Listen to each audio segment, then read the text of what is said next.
সংখ্যায় মুসলমান যতই হোক, মুসলমানদের সংখ্যার দ্বারা ইসলাম সংখ্যার উপর নির্ভর করে না। ইসলাম সংখ্যার উপর ভিত্তি করে বিধান দেয় না। ইসলামের বিধান হলো এই, যেই জমিনে আল্লাহর আইনের দ্বারা জনগণ শাসিত হবে সেই জমিনকে বলা হয় দারুল ইসলাম, আর যেই জমিনে গায়রুল্লাহর আইন দ্বারা শাসিত হবে সেই জমিনকে বলা হয় দারুল হারব।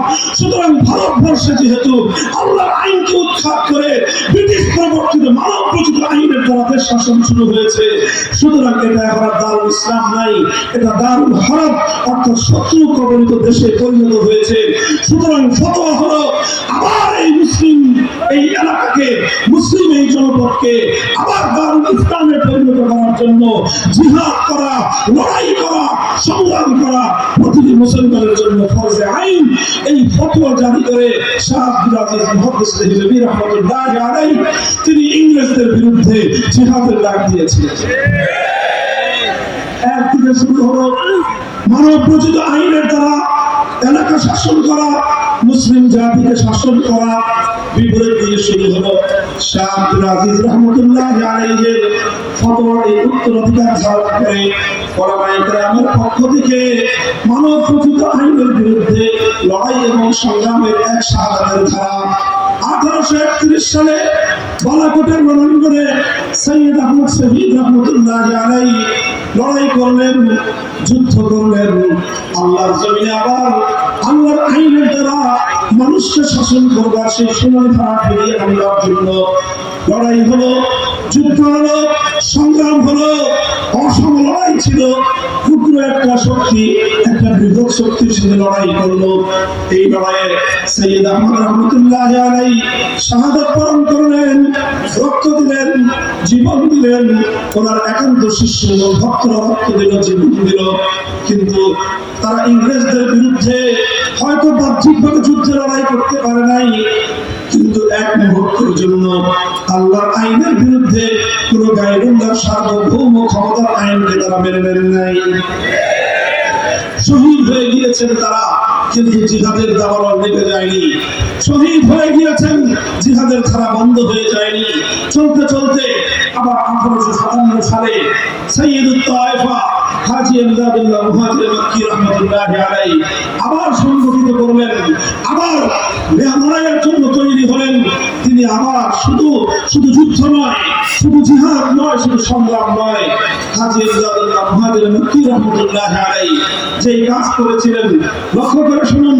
তিনি একটা খিলাফত ঘোষণা করলেন। তিনি সেই বিশাল ভূখণ্ড থেকে ব্রিটিশের আইনকে উৎখাত ঘোষণা করে আল্লাহর আইন কার্যকর করলেন। কারণ তিনি একটা খেলাফত ঘোষণা করে, যেই খেলাফতের দারুল মামলাকা রাজধানী ছিল থানা ভবন, যেখানে থানবী রহমতুল্লাহি আলাইহির জন্মস্থান, সেখানে হাজী সাহেব রহমতুল্লাহি আলাইহির খানকা ছিল। সেই থানা ভবনকে কেন্দ্র করে একটা ইসলামী রাষ্ট্র, ইসলামী খেলাফত ঘোষণা করলেন।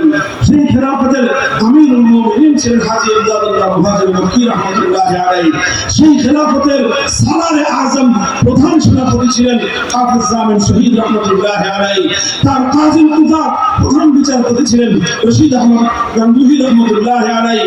তার ওয়াজির আলা প্রধানমন্ত্রী ছিলেন হুজ্জাতুল ইসলাম কাসিম নানভী রাহমাতুল্লাহি আলাইহি।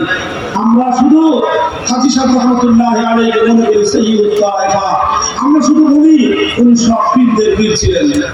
হ্যাঁ, অবশ্যই অস্বীকার করার কোনো উপায় নাই যে হাজী সাহেব রহমতুল্লাহি আলাইহি রশিদ আহমদ গাঙ্গুহির পীর ছিলেন, হাজী সাহেব রহমতুল্লাহি আলাইহি শাইখুল হিন্দের পীর ছিলেন, হাজী সাহেব রহমতুল্লাহি আলাইহি আশরাফ আলী থানভী রহমতুল্লাহি আলাইহির পীর ছিলেন, হাজী সাহেব রহমতুল্লাহি আলাইহি কাসিম নানভীর পীর ছিলেন।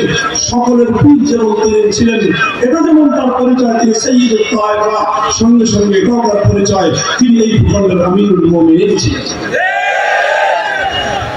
আজ আমরা এমন পীর চাই, এমন আলেম চাই, যারা আল্লাহর জমিনে আমার আল্লাহর আইনকে ফিরিয়ে আনবার জন্য, আল্লাহর জমিনে মানব রচিত আইনকে উৎখাত করার হিম্মত নিয়ে জাতিকে নেতৃত্ব দেবে। ইনশাআল্লাহ হাজী ইমদাদুল্লাহ মুহাজির মক্কির সন্তানরা সেই কাজ করবে ইনশাআল্লাহ। মুহতারাম হাজির, আমি যেই কথাটা বলার জন্য ইতিহাসের ধারা টানছি, 1857 সালের সামিলি রণাঙ্গনে জিহাদ করে ওনারা টিকতে পারলেন না। হাফেজ জামিল রহমাতুল্লাহ আলাইহি শহীদ হলেন। মুসলমানদের খেলাফতকে অস্ত্রের মুখে, বারুদের মুখে, বুলেটের আঘাতে ইংরেজরা উৎখাত করলো, ধ্বংস করলো, কিন্তু মুসলমানদের জিহাদের ধারা বন্ধ হয়ে যায়নি।